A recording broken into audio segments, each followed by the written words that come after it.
Dako naman tayo sa usaping national budget kung saan kinundina ng ilang grupo ang panukalang budget next year at tinawag pa itong pinaka-corrupt na budget sa kasaysayan ng bansa.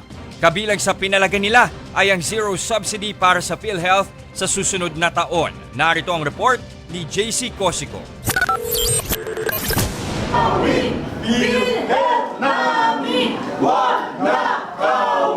Yan ang sigaw ng mga universal healthcare advocate at iba't ibang grupo matapos tanggalan ng government subsidy ang PhilHealth sa 2025. Ang dating Finance Undersecretary na si Professor Celo Magno pinuna kung bakit walang alokasyong pondo ang PhilHealth habang ang medical assistance for indigent patients o MAI program na nangangailangan daw ng guarantee letter mula sa mga politiko pinaglaanan ng bilyon-bilyong piso.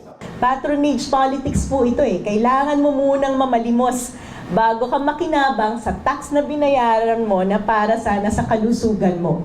Hindi ibinigay ng BICAM ang hinihinging 74 billion pesos na subsidy ng PhilHealth sa 2025. Bukod sa PhilHealth, pinuna rin ng mga kritiko ang pagtapya sa budget ng DepEd at 4-piece program ng DSWD habang dinagdagan ang pondo ng DPWH at ng Kongreso. Ito na po ata ang pinaka-corrupt na budget sa history ng Pilipinas. Dahil kitang-kita naman na ang nangingibabaw ay ang interes ng mga politiko at hindi ang interes ng taong bayan.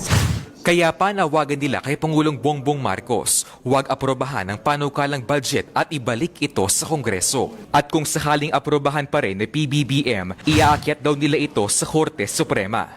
Para humingi ng TRO or status quo ante order para pag-usapan uli sa Kongreso yung budget na ito.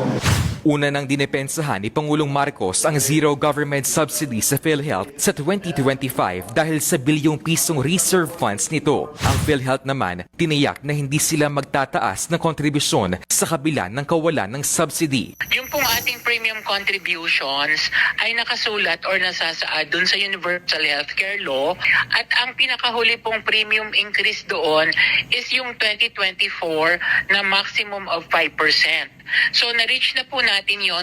Sinigundahan naman niya ni Health Secretary Ted Herbosa na tumatayong chairman ng Board of Directors ng PhilHealth. Hindi po magsasara ang PhilHealth.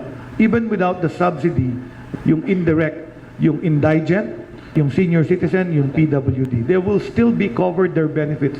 Nagbabalita mula sa Frontline, JC Cosico, News 5.